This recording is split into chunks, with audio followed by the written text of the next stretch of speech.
G'afur G'ulom, mening o'g'rigina bolam. Hikoya. Otamizning o'lganiga anchagina yil o'tib ketdi. Bu yil 17-yilning ko'klamida onamizdan ham ajralib, shum yetim bo'lib qoldik. Biz 4 yetimdan xabar olib turishga katta onamning onalari Roqiya bibi kelib turibdilar.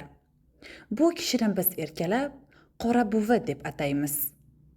Oqshomlari buvim boshliq hammamiz oldi ochiq ayvonda, uvuntuda ko'rpa yostiqlarga o'ralib, bittagina o'ratepaning kir ip sholchasi ustida uxlaymiz. Sentyabr oylarining oxiri, ilk kuz oqshomlaridan biri edi. Havo anchagina salqin. Biz yetimlar bir-birimizning pinjimizga tiqilib, bir-birimizni isitib uyquga ketganmiz. Qatorda eng so'nggisi bo'lib ona chumchuqday Qora buvim yotardilar. U kishi 80dan oshib ketgan, noskash kampir edilar. Bu oqshom 3 xo'roz o'tgandan keyin 7 qaroqchi yulduzi tik kelganda g'ung'ir ovozdan uyg'onib ketdim. Buvim kim bilandir anchagina baland ovoz bilan suhbatlashmoqda edilar. Hovlimiz ota buvadan qolgan, anchagina katta bo'lib, to'rtburchak tanobi hovlilardan edi. Gir atrofi imorat, shimol tomonda amakivachchalarimiz turishardi. Lekin ular yozda bog'ga ko'chib ketardilar. Hozir ular tomon bo'sh. Buni qarang-a, bizning uyimizga o'g'ri kelibdi. Bizni ham odam deb yo'qlaydigan kishilar bor ekanda dunyoda. Ertaga o'rtoqlarimga toza maqtanadigan bo'ldim-da. Bizning uyga o'g'ri keldi. G'urur bilan aytilsa bo'ladi. Lekin ishonisharmikan? O'g'ri o'sha amakivachchalarning tomidan sekin yura kelib, buvimning to'g'rilariga kelganda aksa urib yuboribdi. Buvim esa yostiqni ko'kraklariga qo'yib, til tagidagi nos bilan o'ylab yotar ekanlar. Buvim tuf deb nosni tuflab, tomga qarab, "O'g'rigina bolam, hoy o'g'rigina bolam, hoy biror tiriklikning ko'yida tomga chiqqan ko'rinasan. Axir kasbing nozik, tumov-pumovingni yozib chiqsang bo'lmaydimi?" debdilar. O'g'ri tomdan turib, "Axir buvijon, siz ham birorgina kecha tinchingizni olib uxlasangiz bo'lmaydimi? Bizning tirikchiligimizning yo'lini to'saverasizmi?" debdi. Men gap shu yerlarga kelganda uyg'onib ketgan bo'lsam kerak. Qolgan gaplarni eshitganimcha qilib yozaman. Hoy aylanay o'g'rigina bolam, boshimda shunday musibat turganda ko'zimga uyqu keladimi? Mana 6 oy bo'ldi, biror soat mijja qoqib uxlaganim yo'q. Kunduz kunlar garangday dovdirab yuraman. Biror yerga o'tib mizg'iganday qush uyqusi qilaman. Kechalari xayol olib qochib ketadi. Nimalarni xayol surasiz buvijon? Bu gapdan keyin ustidagi to'nini turmuchlab, bo'g'otning ustiga yostiq qilib qo'yib, o'g'ri ham yonboshlab oldi. Nimalarning xayolini surardim? Shu 4 ta yetimning ertasini o'ylaymanda bolam. Zamonni o'zing ko'rib turibsan. Tiriklik toshdan qattiq. Tuyaning ko'ziday non anqoga shapih. Hali bularning qo'lidan ish kelmaydi. So'qqa boshgina aravakash tog'alarining topgani o'zining ro'zg'oridan ortib, bularga qut loyamut bo'lishi qiyin. Ro'zg'orda bo'lsa, ko'z ko'rib, qo'l tutguday arzigulik buyum qolgani yo'q. Bir chekkadan sotib yeb turibmiz. Turib yeganga turumtoq chidamas deganlar. Bu bolalar qachon ulg'ayadi-yu, qachon o'zining nonini topib yeydigan bo'ladi. Chor-nochor xayol surasan kishi. Tag'in bu yetimlarning bittaginasi o'g'il, 3tasi qiz. Endi 14 dan 15 ga o'tdi. Qizlari qurg'ur qachon bir yerga elashib ketadi-yu, o'zi o'rab, o'zi chirmab oladigan joy chiqmasa, bularga kimning ham ko'zi uchib turibdi deysan. Zamon qattiq, o'g'rigina bolam, zamon qattiq. To'g'ri aytasiz buvijon, dedi o'g'ri. Mening ham 2 bolam, xotinim, bitta kampir onam bor. Bir tovuqqa ham don kerak, ham suv kerak deganlaridek shularni boqishim kerak. 4 ta chavati non topish uchun o'zimni o'tga, cho'g'ga, Alining qilichiga uraman. Bo'lmasa ishlay desam bilagimda quvvat bor, aql hushim joyida. Menga hozir shu qilib turgan o'g'rilik kasbi yoqadi deysizmi? Tuppa-tuzuk ayolmand kosibning bolasi edim. Zamon chappasiga ketdi. Kerenska podsho bo'lgandan keyin urush to'xtaydi degandilar. Hali beri to'xtaydigan ko'rinmaydi. Hali ham zamon o'sha ilgi to'qlarniki. Biror boshqa kasb qilsang bo'lmaydimi, a bolam? Dedi kampir. Nima kasb qilay? Hamma kasblarning ham bozori kasod. Ota kasbim kavush do'stlikni qilaymi? Avvalo shuki, kavush tikishga na charim bor, na sirach, na mix, na lok. Masallig'ining o'zi bitib chiqqan kavushdan 3 baravar qimmat.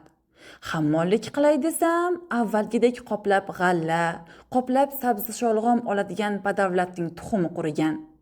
Tunov kuni shu mahallaning devkor etikdo'zlaridan Buvamat ota butun qolipu shonu so'zan bigizlarini ulgurjisiga 2 put jo'xori unga mavoza qildi.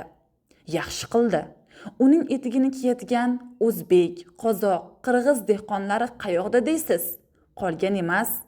Faqat ularning yetimlarigina shahrimizni to'ldirib yuribdi. Qaysi burchakka, qaysi chordevorga bosh suqmang, 15 ta yetim yuvuqsiz qo'lini cho'zib, "Amaki, non bering" deydi. Nona o'zimnikiga topolmayman-u.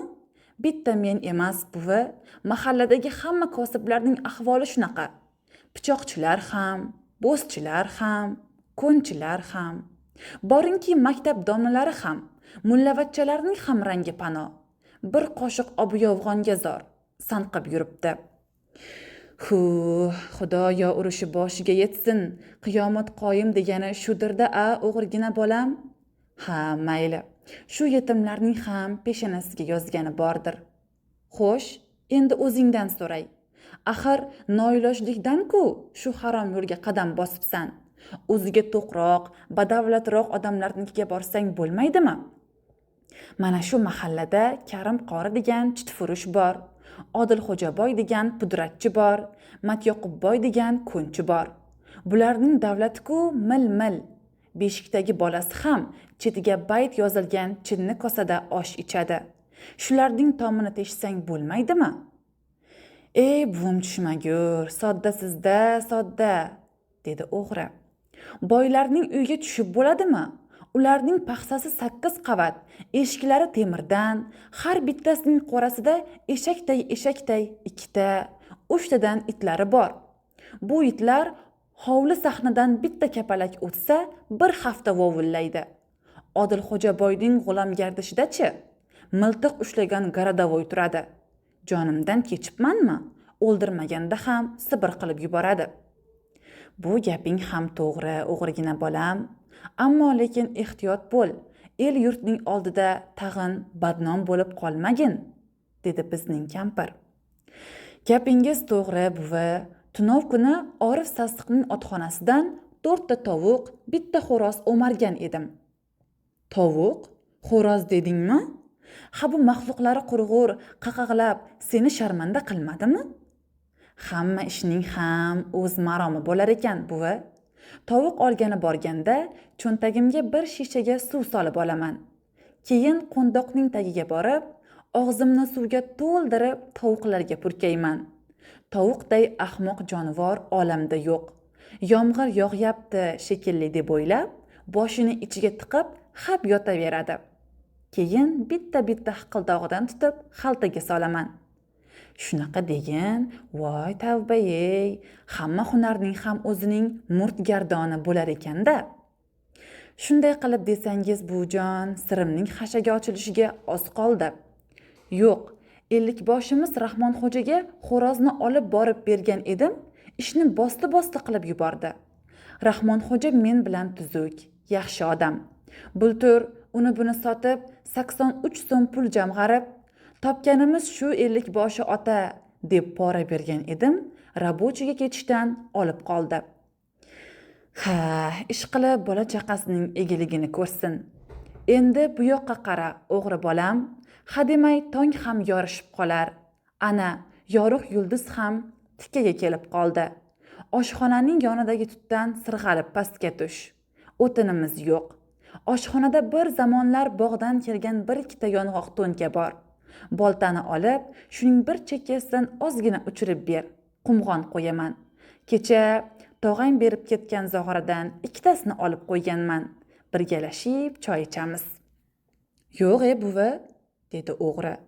To'nka yorib-ku berarman, ammo choy icholmayman. Chunki kun yorishib qolsa, meni tanib qolasiz. Juda ham yuzimni sidirib tashlaganim yo'q. Andisham bor, uyalaman.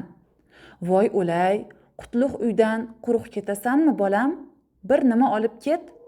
To'xta, nima olib ketsang ekan? Ha, darvoqe. Oshxonada bitta yarim pudlik qozon bor. Alla zamonlar uyimizda odamlar ko'p edi. Katta qozonda osh ichardik. Xudoning g'ashiga tegdik shekilli.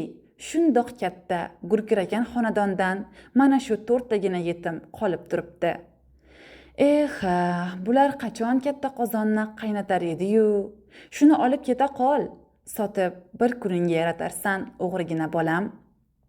Yo'q, buvi, yomon niyat qilmang. Ha-hu deguncha bu kunlar ham unut bo'lib ketadi. Yana katta oilalar jam bo'ladi. Hatto bu qozon ham kichiklik qilib qoladi. O'sha yetimlarning o'ziga buyursin. To'ylarida o'ynab kulib xizmat qilaylik. Xayr endi buvi, men ketaman. Tog' tomon ham yorishib qoldi. Xayr o'g'rigina bolam, kelib tur. Xo'p ona, xo'p. Men o'sha o'g'ri kishini tanir edim. Haligacha hech kimga uning kimligini aytgan emasman.